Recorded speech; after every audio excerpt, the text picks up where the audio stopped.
الرجيم بسم الله الرحمن الرحيم الحمد لله والصلاة والسلام المستقيم والصراط الذين أنعمت عليهم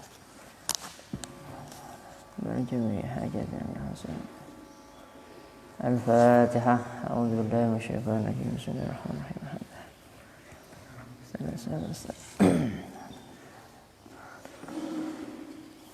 Assalamualaikum warahmatullahi wabarakatuh. Bismillah, alhamdulillah, salatu wassalamu ala rasulillah wa alihi wa ashabihi wa tabi'ahu wa wala la hawla wa la quwwata illa billah ba'd. Ayuhal hadirun dimulakan oleh Allah subhanahu wa ta'ala. Alhamdulillah, pada pagi hari ini kita bisa melanjutkan kajian kitab Tuhfatul Kiram, syarah daripada atau penjelasan daripada hadis Al-Arba'in An-Nawawiyah. Semoga Allah subhanahu wa ta'ala senantiasa memudahkan kita, senantiasa memberikan kita keistiqamahan, sehingga kita senantiasa diridhai oleh Allah subhanahu wa ta'ala. Salatullah salamu tak lupa kita turunkan junjungan kita Nabi Muhammad SAW. Semoga kita nanti mendapatkan syafaat dan berjumpa di surganya Allah subhanahu wa ta'ala. Yang ketiga, dan nanti mari kita berdoa kepada Allah Subhanahu wa taala, semoga Allah melindungi kita, melindungi daerah kita, melindungi bangsa kita, sehingga kita dijauhkan dari hal-hal yang dimurkai oleh Allah Subhanahu wa taala. Wabil khusus semoga Allah Subhanahu wa taala memberikan kemudahan bagi perluasan pondok pesantren kita, pondok pesantren Darul Arifin. Semoga Allah Subhanahu wa taala ridhoi dan senantiasa diberikan kemudahan oleh Allah Subhanahu wa taala. Jami' hajatina jami'an hasan tausiq Darul Arifin. Al-Fatihah. أعوذ بالله من الشيطان الرجيم بسم الله الرحمن الرحيم الحمد لله رب العالمين الرحمن الرحيم مالك يوم الدين صراط الذين أنعمت عليهم. Baik, kita lanjutkan kajian kita. Al-Haditsu Ar-Rabi'u Asyara. Hadis yang ke-14 halaman 52. An Ibni Mas'ud radhiyallahu ta'ala anhu qala. Hadis dari Ibnu Mas'ud radhiyallahu ta'ala an. Hadis dari Ibnu Mas'ud, semoga Allah meridai beliau. Kita kemarin bahas tentang siapa Ibnu Mas'ud. Ibnu Mas'ud adalah di antara salah satu qari Rasulullah sallallahu alaihi wasallam, dan orang yang kedua setelah Rasulullah sallallahu alaihi wasallam yang mengeraskan bacaan Al-Qur'an di depan Ka'bah. Sampai orang-orang di Mekah pada waktu itu yang masih musyrik, mereka ketika mendengar bacaan Ibnu Mas'ud dikira itu syair. Kemudian orang-orang Mekah bertanya, "Ya Ibnu Mas'ud, ma hadza? Apa ini? Apakah ini syair?" Ibnu Mas'ud mengatakan, ini adalah Al-Quran. Ini adalah Al-Quran. Maka Nabi Muhammad SAW pernah mengatakan, barang siapa yang ingin mendengarkan bacaan Al-Quran sesuai dengan apa yang diturunkan oleh Allah Subhanahu wa ta'ala, maka dengarkanlah dari Abdullah ibnu Mas'ud. Jadi Ibnu Mas'ud adalah orang yang sangat disayang oleh Rasulullah SAW. Makanya disebut salah satunya adalah sahibus sir, yaitu orang yang mengetahui rahasia-rahasia Rasulullah SAW. Beliau membawakan sandalnya Rasulullah, beliau membawakan ibrik, air untuk wudu Rasulullah SAW, dan juga memegang atau yang biasa memberikan tongkat Rasulullah SAW. Itu adalah Abdullah ibn Mas'ud. Maka di sini dikatakan rawi al-hadis, periwayat hadis ini, sabaqat at-tarjamatu lahu fil hadis rakam 4. Ya, sabaqat at-tarjamatu, telah lewat, at-tarjamatu biografi, lahu baginya fil hadis, di dalam hadis rakam 4. Apa hadisnya? Jadi ini sudah kita bahas sebelumnya. Qala Rasulullah sallallahu alaihi wasallam, bahwasanya Rasulullah sallallahu alaihi wasallam, la yahillu, maka tidak halal, damu mri'in, yaitu darahnya seseorang muslimin, seorang muslim, illa bi ihda thalathin, kecuali dengan salah satu 3 perkara. Yang pertama adalah as-sayyibu az-zani, seseorang yang sudah menikah tapi dia berzina. Orang Arab itu kalau bilang sayyib itu lawan daripada gadis atau lawan daripada perjaka, itu sayyib namanya. Ya, sayyib.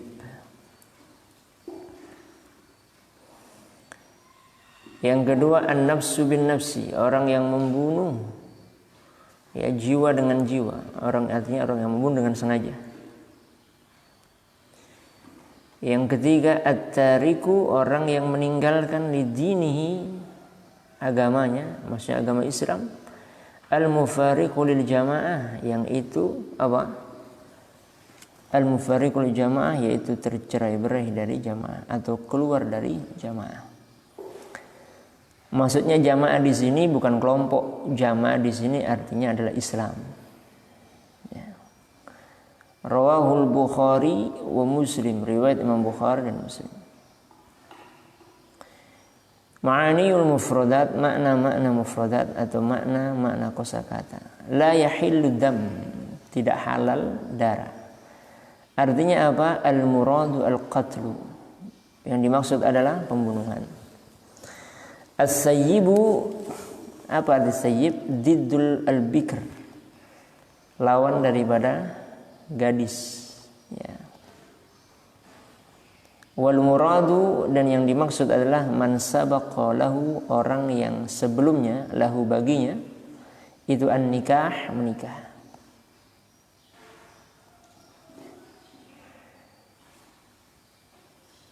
Yang ketiga at-tariku lidinihi, orang yang meninggalkan agamanya, al-kharij anil Islam, keluar dari agama Islam, yang disebut namanya murtad.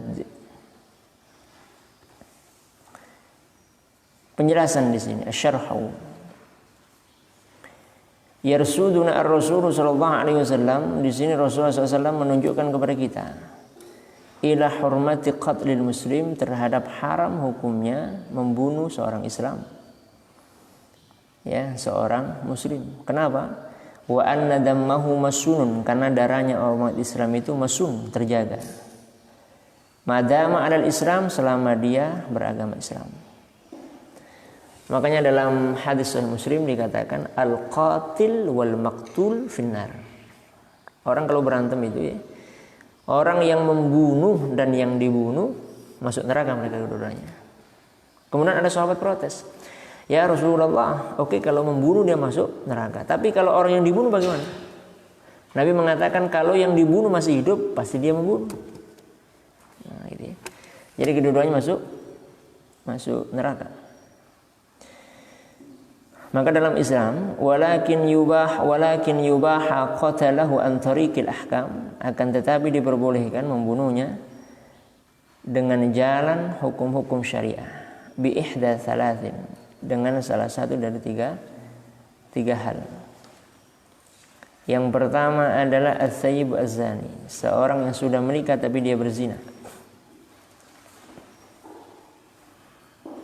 Ai idza irtakaba ar-rajulu, jika ada seseorang irtakaba ar-rajulu, ya, melakukan seorang laki-laki, melakukan dosa seorang laki-laki, awil mar'atu, atau seorang perempuan yang sudah menikah, allati, yang sabaqa lahuma, yang telah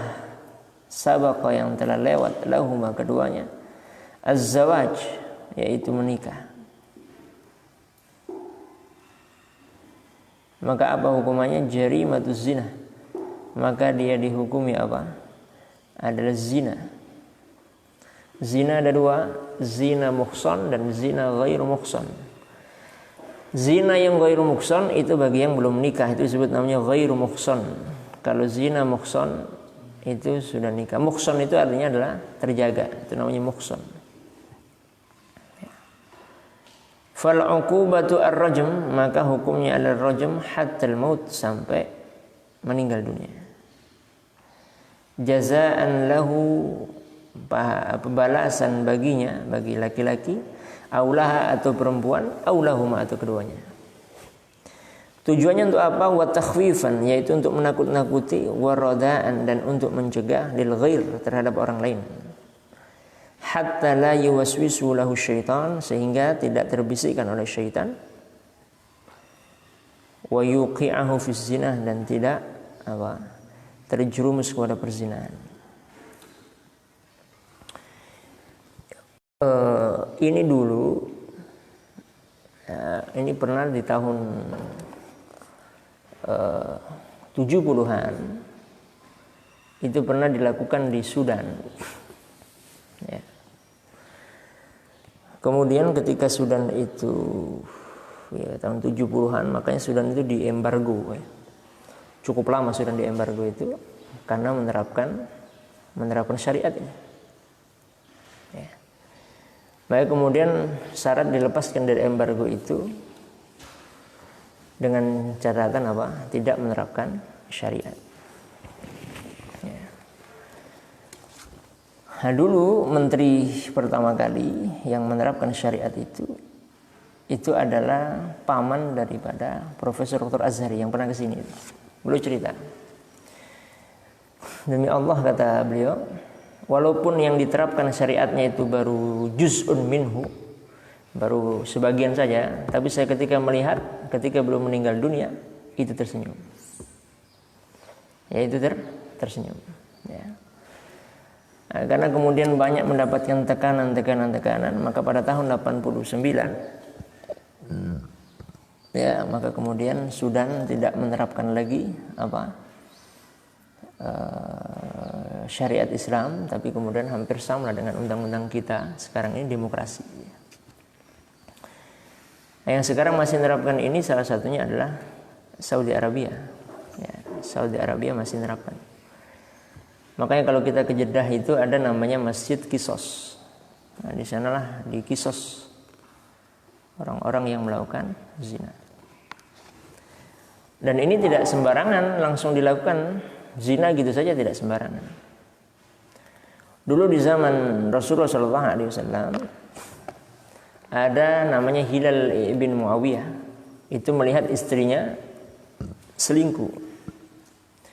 Dilaporkan kepada Rasulullah SAW, Rasulullah tidak langsung menanggapi, tapi Rasulullah mengatakan ittaqillah wattaqi zaujatik.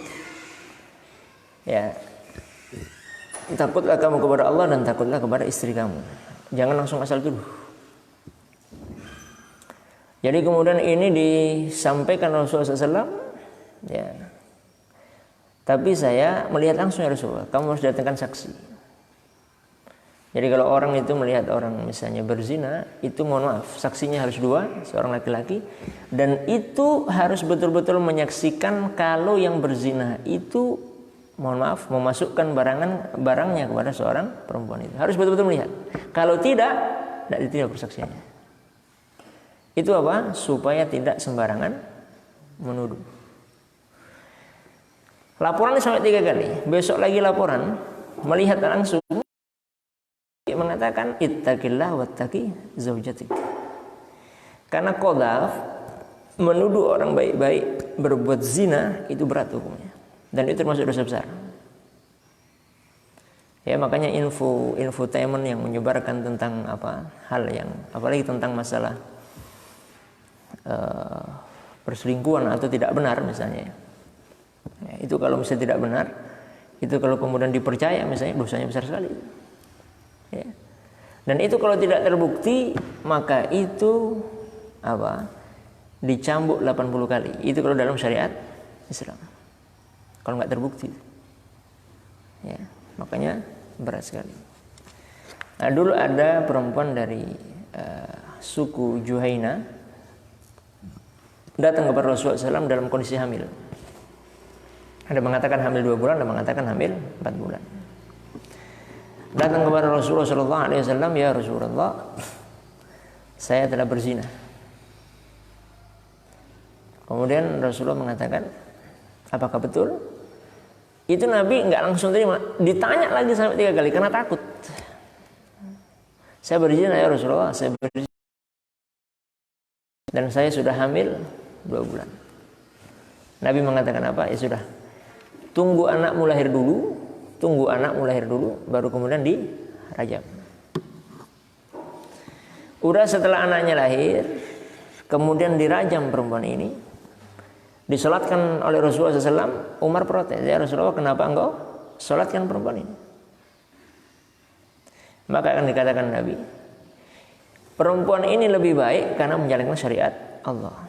Dan andai kata tobatnya dia ini untuk nebus 70 penduduk Madinah, maka bisa menebus dosa-dosa 70 penduduk Madinah. Nah, itu ya. Jadi kalau syariat itu ditegakkan, memang itu bisa mengikis apa? Bisa mengikis tindak kriminal. Ya, seperti orang mencuri potong tangan, takut kan? Kalau di Saudi kan seperti itu, sehingga kejahatan sangat minim. Ya. Orang berzina kemudian dicambuk. Ya, cambuknya bukan cambuk cemeti yang kecil, cemeti yang besar itu. Ya. Di Aceh itu kedapatan berduaan, dicambuk walaupun tidak sempurna, tapi dicambuk. Ya. Jadi memang salah satu syariat Islam itu kalau ditegakkan betul-betul, itu bisa apa? Bisa mengerim perbuatan yang tidak baik. Kemudian juga ada seorang yang menarik juga, namanya Ma'iz. Ini minta dirajam, tapi ketika dirajam kabur. Jadi Ma'iz ini suatu ketika menyampaikan kepada orang tuanya bahwasanya dia berzina. Maka kemudian disuruh untuk menyampaikan hal ini kepada Rasulullah SAW. Dia menzinai, mensetubuhi budak. Maka kemudian datang kepada Rasulullah SAW, ya Rasulullah, saya telah berzina. Allah melaknat saya, Allah melaknat saya. Maka Nabi mengatakan, sudah, kita rajam. Hendak mau dirajam, mau dilempar dengan batu, kabur. Kabur. Ini pernah kejadian seperti itu.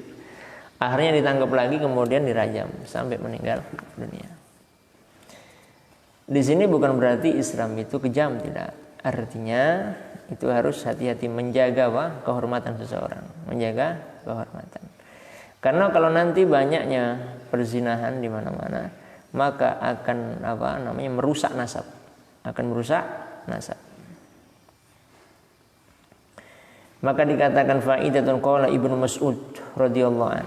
Ibnu Mas'ud mengatakan, idza kasura zina, jika banyak perzinahan, kasrul qatli, maka akan banyak pembunuhan. Kenapa? Kalau orang berzina biasanya anaknya digugurkan. Kan gitu kan? Banyak sekali itu. Makanya para ulama mengatakan, ada salah satu disertasi orang di Sudan, itu namanya al-ijhad. Ijhad itu aborsi, ya. Fi nadhariyat al-syariah al-islamiyah. Jadi kalau orang membunuh, sepakat para ulama, kecuali mazhab Malik, di bawah 4 bulan, itu kalau mazhab Malik tidak apa-apa, asalkan dengan instruksi dokter. Ya. Kalau ulama-ulama yang lain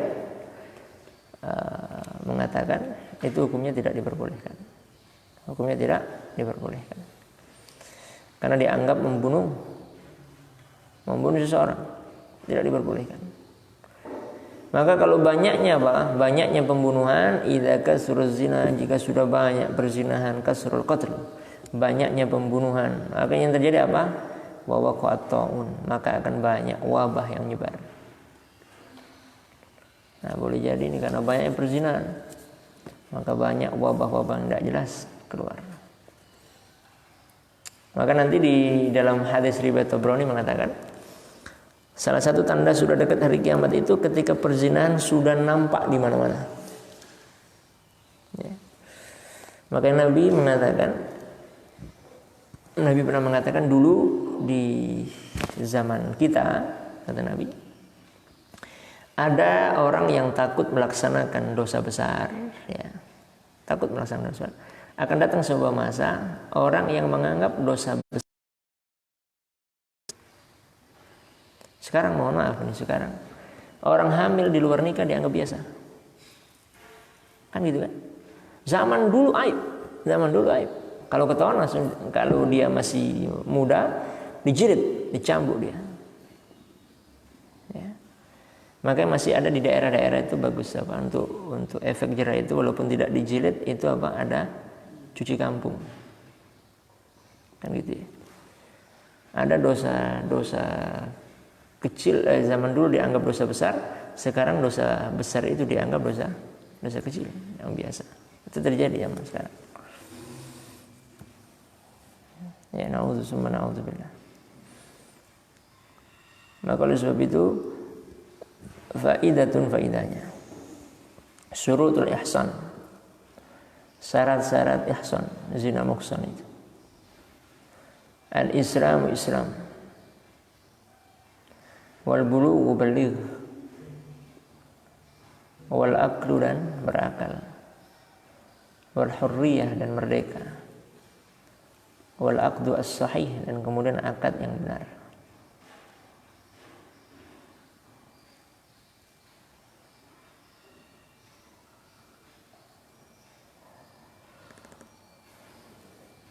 Yang keenam adalah al-wat'u al-mubah, yaitu hubungan badan yang diperbolehkan. Artinya kalau dengan suami istri. Ya, makanya pahalanya kalau suami istri melakukan itu, Ali bin Abi Thalib mengatakan khairun ad-dunya ma fiha. Jadi kalau suami istri berhubungan badan itu lebih baik daripada dunia dan seisinya. Ya, sama dengan seperti pahala yang sampai-sampai karena Rasulullah SAW, siapa yang sholat qobliyah subuh itu seperti apa? Lebih baik daripada dunia dan seisinya.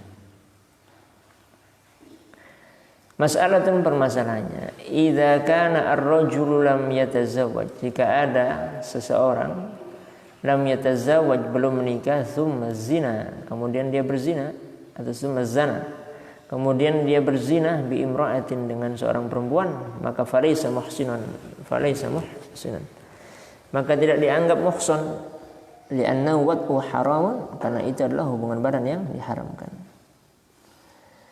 Min ghairi aqdin, tanpa adanya akad.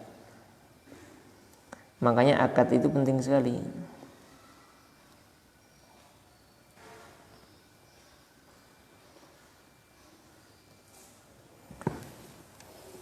Ya, apalagi di zaman yang seperti sekarang dengan kecanggihan teknologi, ya. Maka oleh sebab itu apa? Orang yang berzina yang itu bukan muhsan itu dihukum berapa kali? 100 kali apa? Cambukan. Makanya di dalam kitab Subulus Salam dikatakan memang idealnya orang kalau menikah itu, kalau perempuan itu idealnya itu menikah itu antara usia 20 sampai 25. Kalau laki-laki idealnya itu 25 sampai 30. Karena itu masanya keingintahuannya sangat tinggi sekali. Ya. Nah, kalau zaman sekarang ini bergeser. Menurut pakar psikologi sekarang bergeser. Anak zaman sekarang nanti ini ke depan ini baliknya lebih cepat. Karena banyaknya yang dia tonton, banyaknya teknologi yang terus berkembang, gitu ya. Maka kalau sekarang ini kalau ada anak gadis misalnya, mungkin kalau anak laki-laki masih aman ya. Kalau dia minta nikah misalnya, daripada berbuat yang macam-macam, dinikahkan aja langsung. Dinikahkan aja daripada nanti terjadi hal yang tidak diinginkan. Ya, jangan sampai terjadi hal yang tidak diinginkan. Kemudian dikatakan an-nafsu bin nafsi, jiwa dengan jiwa, artinya membunuh dengan sengaja. Di sini dikatakan ajma'al muslimuna, sepakat orang-orang muslim, ala anna man qatala musliman, bahwasanya seseorang yang membunuh seorang muslim muta'ammidan, secara disengaja, faqad istahaqqa al-'uqubah, maka berhak atasnya apa? Hukuman. Wa hiya al-qatlu, dan dia adalah membunuh. Ya. Maka apa? Adalah apa? Dibunuh ya. Jadi kalau orang membunuh muslim secara sengaja maka dia hukumannya apa? Dibunuh atau dipancung. Illa idza afa anhu, kecuali jika mengampuni darinya siapa? Aulia al-maktul, para wali-wali yang dibunuh. Dulu kan ramai di televisi dulu di TV One itu tentang siapa? Zainab ya, tahun 2014 kalau nggak salah, yang bunuh majikannya itu waktu di Saudi. Itu ada majikannya itu punya 4 anak. Dari 4 anak waktu itu ada 1 anak yang masih 2014 apa tahun berapa ya? Pelaksana eksekusinya 2014. Yang anak yang paling akhir itu masih kecil, belum balik, maka ditunggu balik dulu. Yang 3 sudah sepakat nih mengampuni, tinggal nunggu yang 1 tunggu balik. Nah, sambil menunggu itu di dalam penjara itu dia taubat kemudian menghafal Quran. Jadi selama nunggu masa baliknya anak ini, saya lupa berapa tahun, itu hafal 15 juz di penjara itu. Tapi kemudian artinya apa? Yang terakhir ternyata tidak maafkan, maka tidak dibayar diat, maka kemudian dijatuhkan hukuman pancung. Saudi itu berlaku. Ya, di Saudi masih berlaku. Maka wa fi dzalika siyanatun li baqid dima, maka hal tersebut siyanatun yaitu menjaga li baqid dima'il muslim, untuk menjaga apa? Menjaga darahnya umat Islam, bahwasanya umat Islam itu terjaga. Tidak dibolehkan membunuh sembarangan. Maka dikatakan walakum fil qisas, dan bagi kalian fil qisas, yaitu wajib qisas hayatun, adalah sebagai sebuah kehidupan gitu. Ya ulil albab, wahai orang-orang yang berilmu, la'allakum tattaqun, supaya kalian bertakwa. Quran surat Ali Imran ayat 179. Ya. Maka dikatakan oleh Rasulullah SAW, ya qatlul mu'min a'zam min zawalid dunya. Membunuh seorang mukmin itu lebih besar dosanya dibandingkan menghilangkan dunia. Maka tidak boleh kemudian membunuh dengan sembarangan. Kemudian at-tariku lidinihi, meninggalkan agamanya. Yang ketiga, al-mufaraqu lil jamaah, yaitu yang apa? Keluar dari jamaah.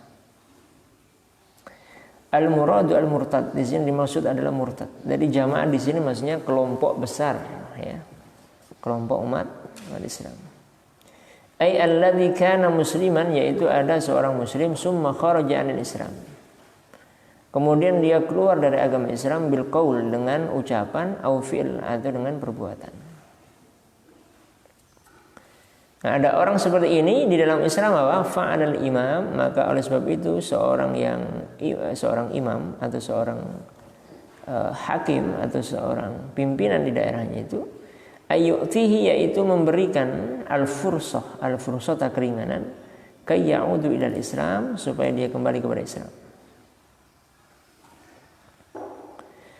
Tapi kemudian wa in kana lahu syubhatun, maka apabila kalau di situ dia syubhatun, terdapat syubhah ini polemik, penentangan. Ya sami'aha, ya mendengarkannya, waradda alaih, dan menolak atasnya. Ya. Wa idza rafadha, maka apabila menolak, kanat al-uqubah, maka dia mendapatkan sanksi apa? Al-qatl. Maka mendapat hukuman apa? Yaitu apa? Yaitu dibunuh. Lianna israrihi, karena desakan, ala riddatihi, karena riddahnya itu, wa kufri, dan kafirnya itu. Yuhdisu khilalan fin nizamil mujtama', yaitu terjadi di dalam apa? Aturan masyarakat Islam, mujtama'il Islam. Fakanat al-uqubah qasiyah, maka hukumnya di sini keras. Hatta yazdajiru dan memaksa man tahaddasa nafsahu bidzalik. Orang yang menjadikannya dirinya seperti tersebut, supaya tidak merusak ya aturan-aturan dalam Islam. Makanya apa? Menurut penelitian, di saat umat Islam ini gaduh, ya, saling saling curiga satu dengan yang lain. Di luar sana banyak orang memainkan peranannya, yaitu dengan apa? Dengan misi misionarisnya. Jadi orang yang semangat menyebarkan agamanya itu adalah pertama misionaris. Yang kedua baru kemudian kelompok-kelompok radikal. Di saat kita ini sibuk dengan bid'ah, kita sibuk menyalahkan sama saudara kita, orang di luar itu menggerogoti. Belum lagi kemudian Syiah dan sebagainya. Ya. Maka oleh sebab itu apa? Ini banyak kasus. Dulu di kampung dekat ibu saya itu ada guru agama. Dia dari kecil sampai dewasa itu sekolahnya agama. RA, Rawdatul Atfal, MI, Madrasah Ibtidaiyah, Madrasah Sanawiyah, Madrasah Aliyah, S1 Pendidikan Agama Islam, nikah dengan orang non-muslim. Yang tadinya pura-pura Islam, dia masuk Islam, akhirnya keluar karena dia sudah mengandung. Ya, biasanya kalau perempuan itu, kalau dia sudah mengandung, dia minta status, takut diceraikan. Maka mau tidak mau dia harus ikut agama suaminya. Akhirnya ikutlah agama suaminya. Bayangkan dari RA sampai ini tuh belajar agama.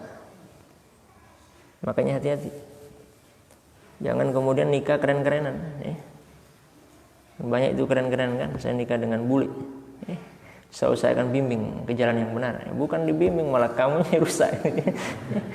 Sekarang kan keren-kerenan. Dan itu banyak. Termasuk di lingkungan ini, di daerah kita ini, di bagian mana? Bagian selatan ya. Itu banyak. Awalnya pura-pura masuk Islam, sudah hamil kemudian ditinggal karena takut ditinggal, maka kemudian masuk agama lain. Sehingga apa yang terjadi, satu kampung yang tadinya satu rumah sekarang itu menjadi satu kelurahan. Luar biasa itu.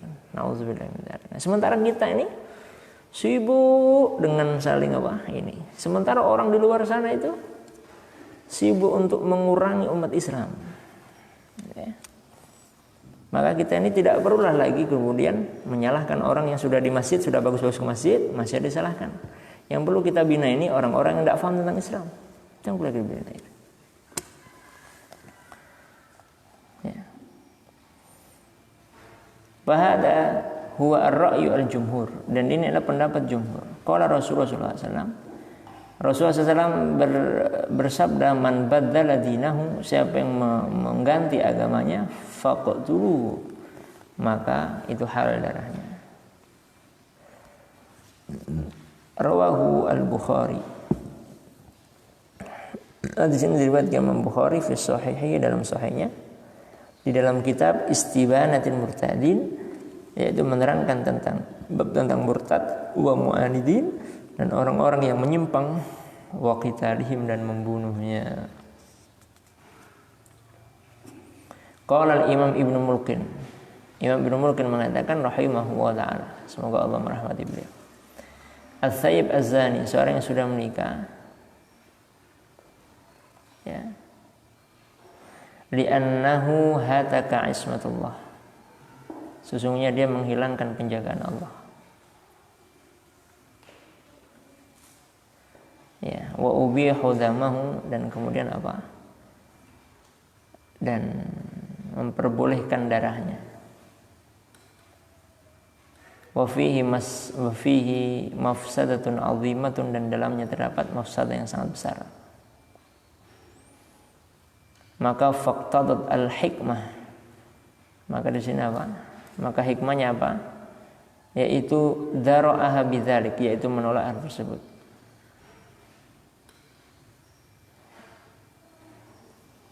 Dan itu dosanya besar. Kalau di dunia tidak dilakukan, maka nanti di akhirat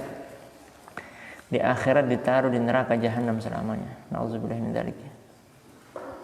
Ya. Makanya kemarin kita bahas, orang yang mampu menjaga kehormatannya sampai dia menikah, itu akan dijanjikan oleh Allah Subhanahu wa taala surga. Ya, makanya berat. Makanya usia remaja ini sangat rentan. Maka menurut Profesor Zaki Derajat itu, kalau sudah usia 16, usia 17, sampai nanti 20, 21, 22, itu keingintahuan kepada yang lain itu besar sekali. Maka kalau fase-fase ini itu sudah dilalui, ya, fase-fase ini sudah dilalui, insya Allah itu selamat. Insya Allah itu selamat. Kalau tidak ini berbahaya.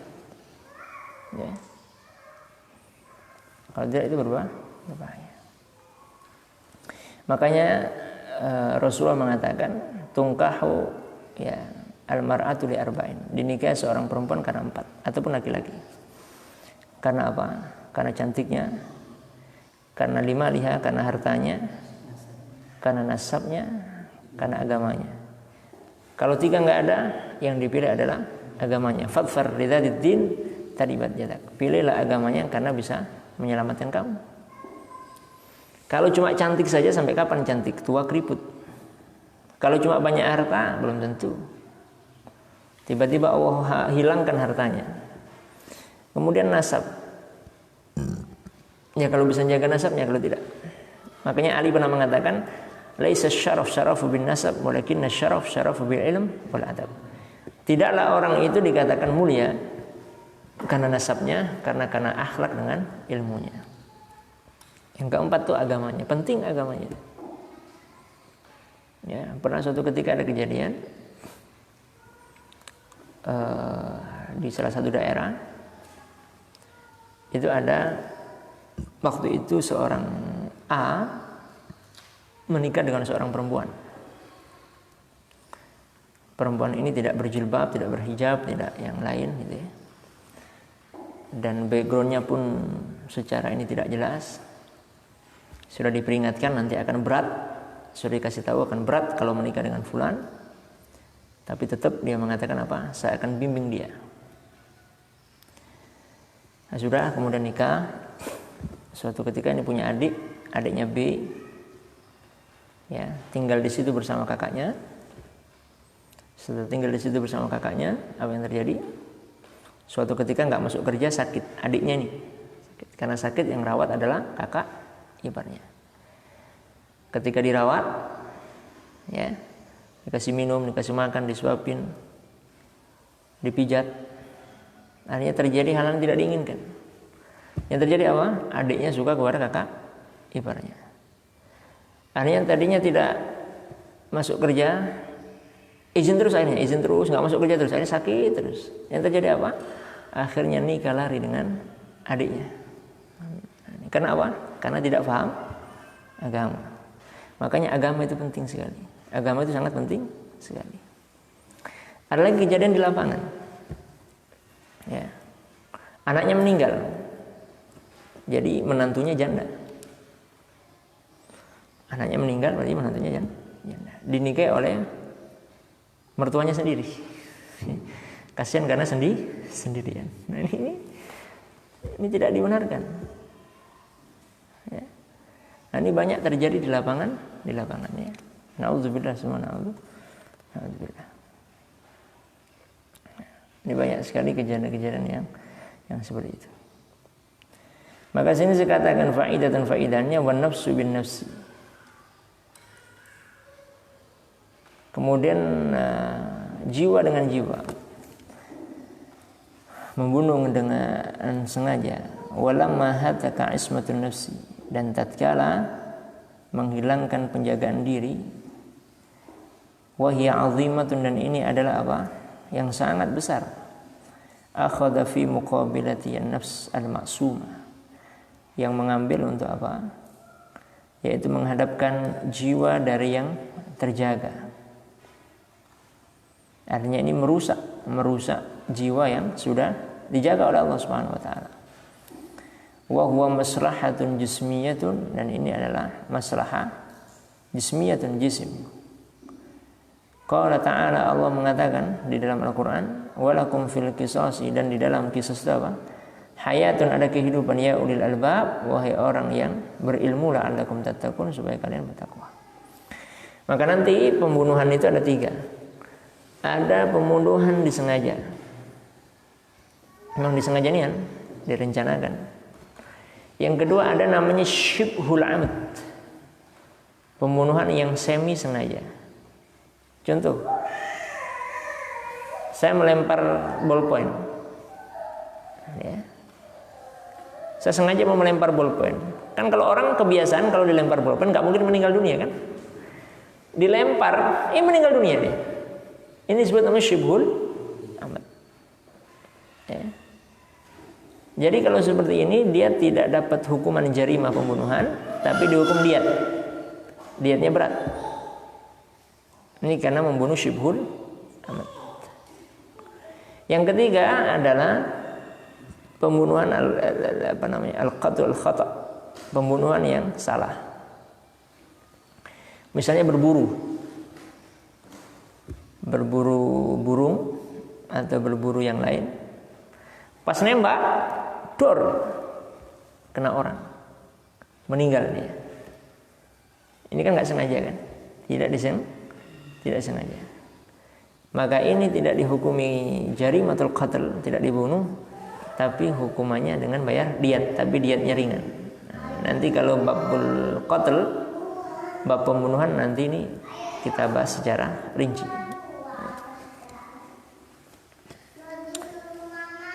At-tariku lidinihi, meninggalkan agamanya.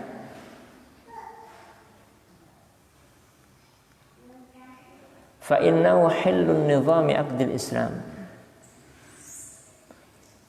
Maka itu adalah apa? Menyalahi aturan akidah Islam.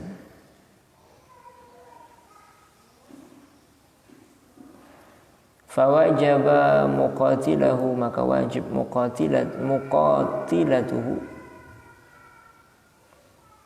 ya, membunuhnya, bil mushiqat, dengan melayangkan al-mazilah, atau menghilangkan ilham, bagian yang terpenting, yaitu apa?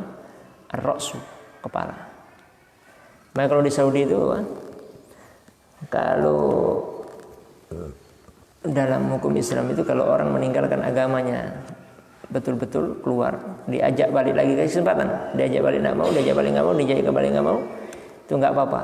Maka yang dihilangkan itu ketika ada hukuman seperti ini adalah bagian kepalanya, makanya hukum pancung.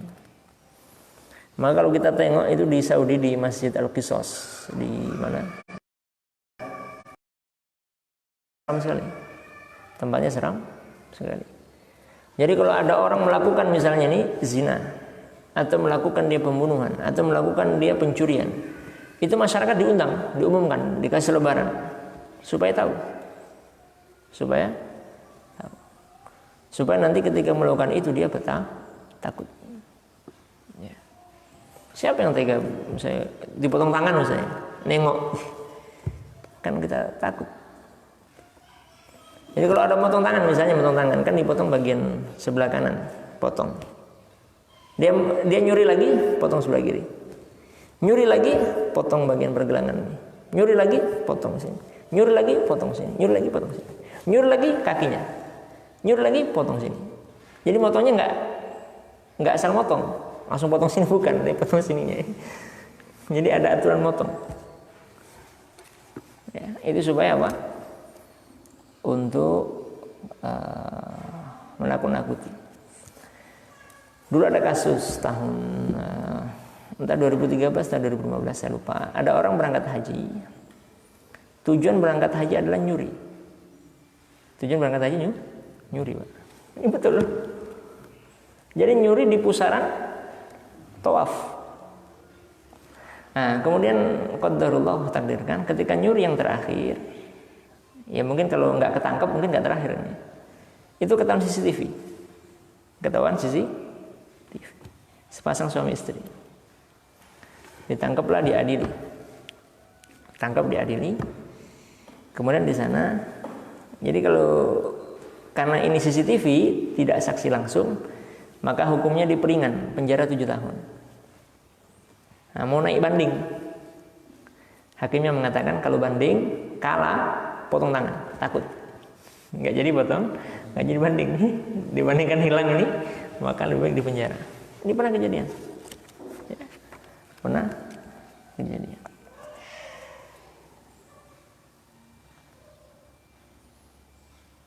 Ma yustafad minal hadis. Apa yang bisa diambil faedah dari hadis ini? Dima'ul muslim masunatun wa mahfudatun. Darahnya orang Islam itu terjaga. Ya. Masunah wa mahfudah itu sama, terjaga. Jadi tidak boleh membunuh sembarangan. Jangankan membunuh, menghina saja tidak diperbolehkan. Az-zina, zina wal qatl, dan membunuh, wariddah, dan keluar dari agama Allah, min akhtaril kabair, dari akhtaril kabair, paling bahayanya dari dosa besar. Ya, sejelek-jeleknya dosa besar. Al-uqubat, maka fungsi daripada sanksi ini apa? Radi'atun, yaitu untuk mencegah supaya tidak terjadi lagi. Wazajiratun, dan untuk menghilangkan. Ya.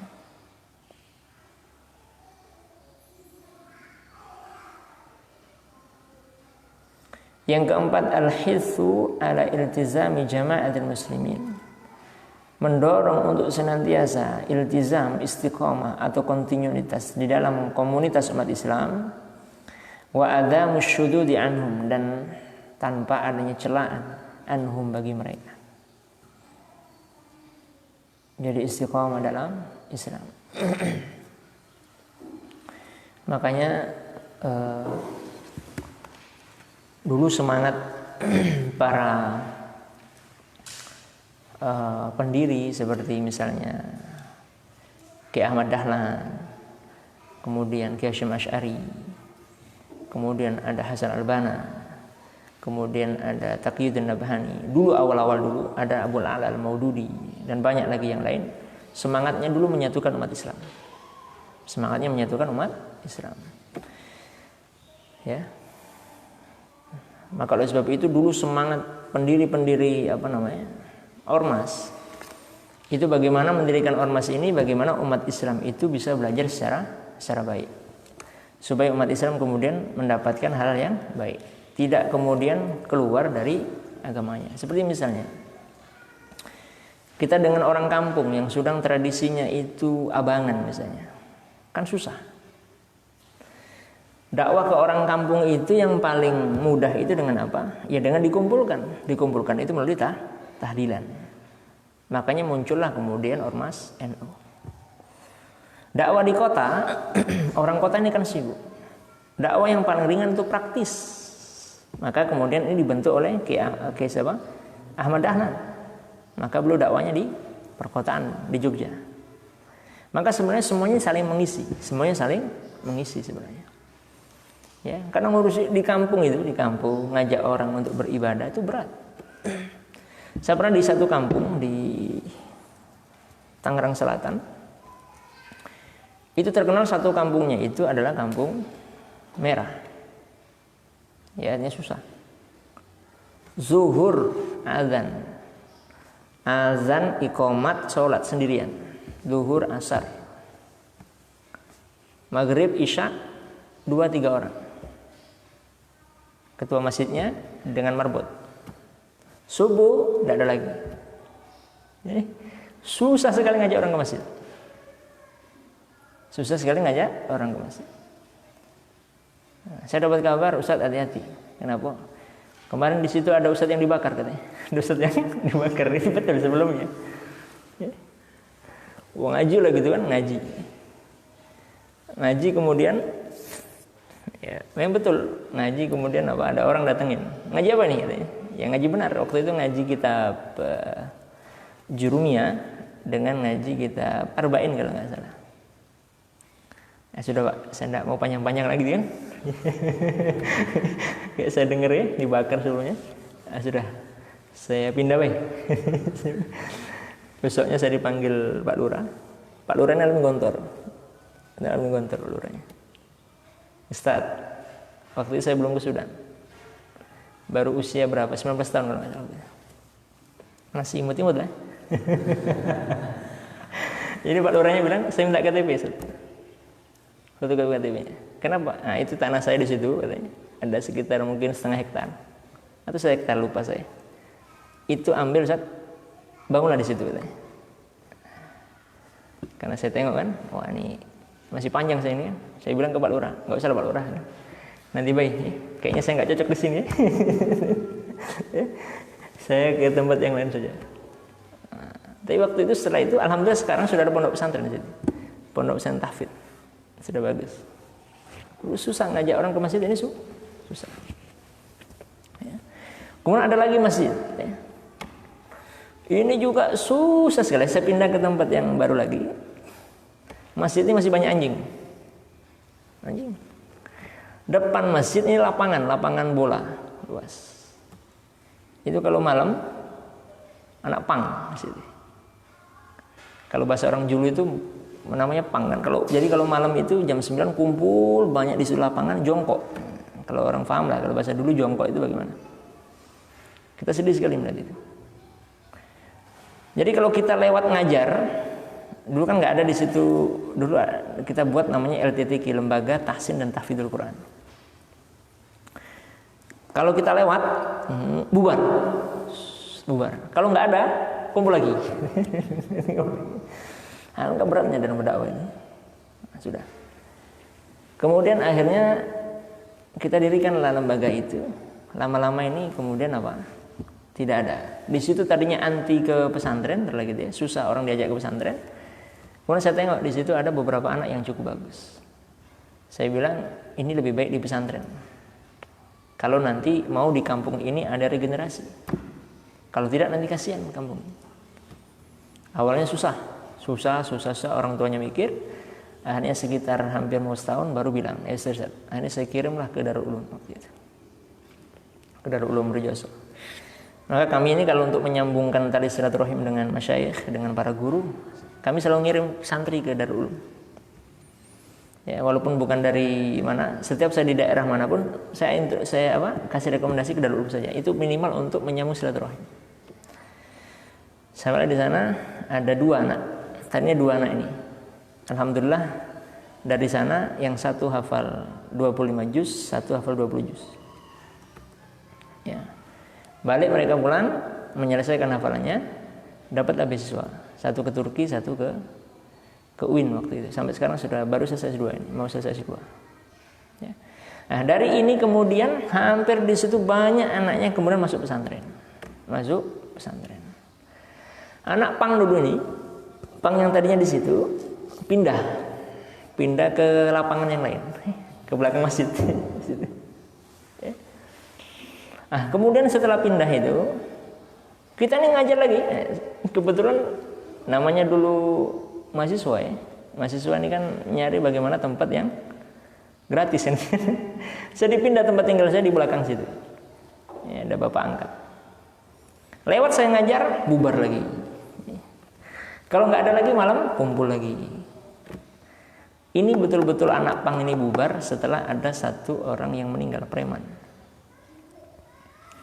Jadi ada preman meninggal dunia. Ketika meninggal dunia itu baunya luar biasa. Sampai susah orang mensolatkan. Yang mensolatkan itu hanya beberapa orang di kampung itu. Setelah itu kemudian saya ke masjid. Saya pulang S2. Kemudian saya tinggal S2 saya pulang. Mampir ke sana. Saya sholat. Ini yang dulu susah-susah ke masjid nih. Kok pada ke masjid kenapa?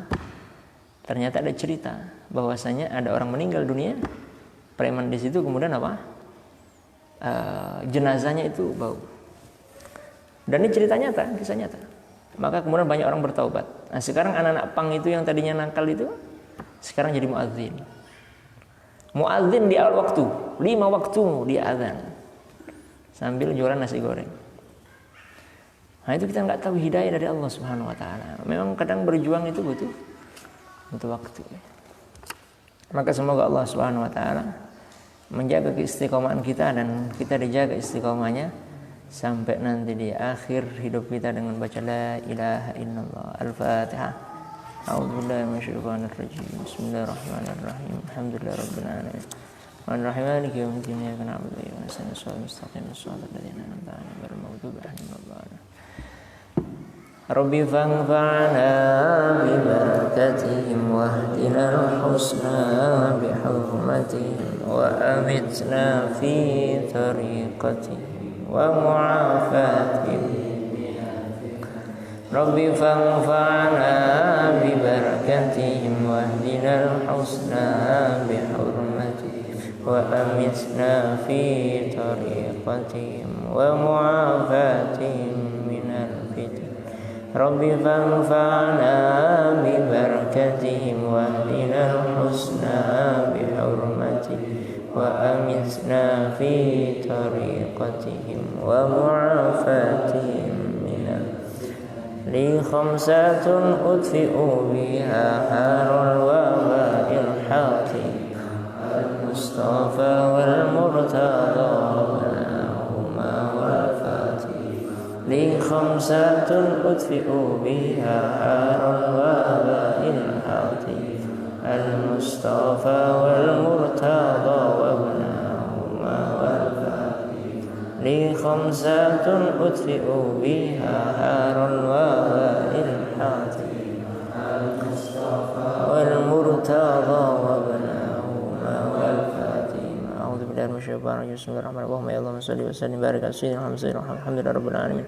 اللهم يا الله اصلح لنا دنيانا التي فيها معاشنا واصلح لنا آخرتنا التي فيها معادنا واجعل الحياة زيادة لنا في كل خير واجعل الحياة زيادة لنا في كل خير واجعل الحياة زيادة لنا في كل خير واجعل الموت راحة من كل شر واجعل الموت راحة من كل شر واجعل الموت راحة من كل شر. اللهم أرنا الحق حقا وارزقنا اتباعه والباطل باطلا وارزقنا اجتنابه. اللهم فقهنا في الدين وعنا التأويل وفقهنا في الدين وحبب عن الناس. اللهم نسألك الهدى والتقى والعفاف والغنى اللهم إنا نعوذ بك من الهم والحزن نعوذ بك من العجز والكسل نعوذ بك من الجبن والبخل نعوذ بك من الغرب والدين قهر الرجال. اللهم أرنا الحق حقا وارزقنا اتباعه والباطل باطلا وارزقنا اجتنابه. اللهم ربنا هب لنا من أزواجنا وذرياتنا قرة أعين واجعلنا إماما. اللهم ربنا واخواننا الذين سبقونا بالإيمان ولا تجعل في قلوبنا غلا الذين آمنوا ربنا إنك رؤوف رحيم. اللهم افتح لنا بفتوح العارفين وافتح لنا بفتوح العارفين وربنا افتح بيننا وبين قوم الحق وأنت خير الفاتحين. اللهم يا الله اللهم يسر لنا أمرنا يسر ويسر لنا أمر من أمور الدنيا والآخرة ويسر لنا أمرنا في جميع الخير وجميع الأمور. اللهم يسر لنا أمرنا يا رب يسر لنا أمرنا يا رب يسر لنا أمرنا يا رب يسر لنا أمرنا يا رب في مأذر يسر لنا أمرنا يا رب في حفظ القرآن حامل القرآن فهمي وأهلي وعمل برحمتك يا أرحم الراحمين. اللهم يسر لنا أمرنا يا رب يسر لنا أمرنا يا رب يسر لنا أمرنا يا رب يسر لنا أمرنا يا رب يسر لنا أمرنا يا رب يسر لنا أمرنا في معذر الألف يسر لنا أمرنا في ذلك والأمر الشرعي وحفظ وعمل برحمتك يا أرحم الراحمين. اللهم يسر لنا يا رب اللهم يسر لنا أمرنا يا رب يسر لنا أمرنا في معذر الألف يسر لنا أمرنا في لتوسيع هذا المال في رحمتك يا ارحم الراحمين. اللهم يا ربنا آتنا في الدنيا حسنه وفي الآخرة حسنه وقنا عذاب النار. اللهم نسألك علما نافعا وعملا متقبلا ورزقا حلالا طيبا والخيرات قريبا والسيئات بعيدنا. اللهم يا واجعلنا من المخلصين المحسنين واجعلنا يا الله من المخلصين المحسنين واجعلنا يا الله من المخلصين المحسنين. اللهم ثبتنا بكم سيد اللهم ثبتنا بكم سيد اللهم ثبتنا بكم ثابت. اللهم صل على نبينا محمد وعلى آله وصحبه وسلم. فضل يا الله سبحانك رب العزة عما يصفون وسلام على المرسلين الحمد لله رب العالمين. تقبل الله منا منكم تقبل يا كريم. سبحانك اللهم وبحمدك أشهد أن لا إله إلا أنت أستغفرك وأتوب إليه. السلام عليكم ورحمة الله وبركاته.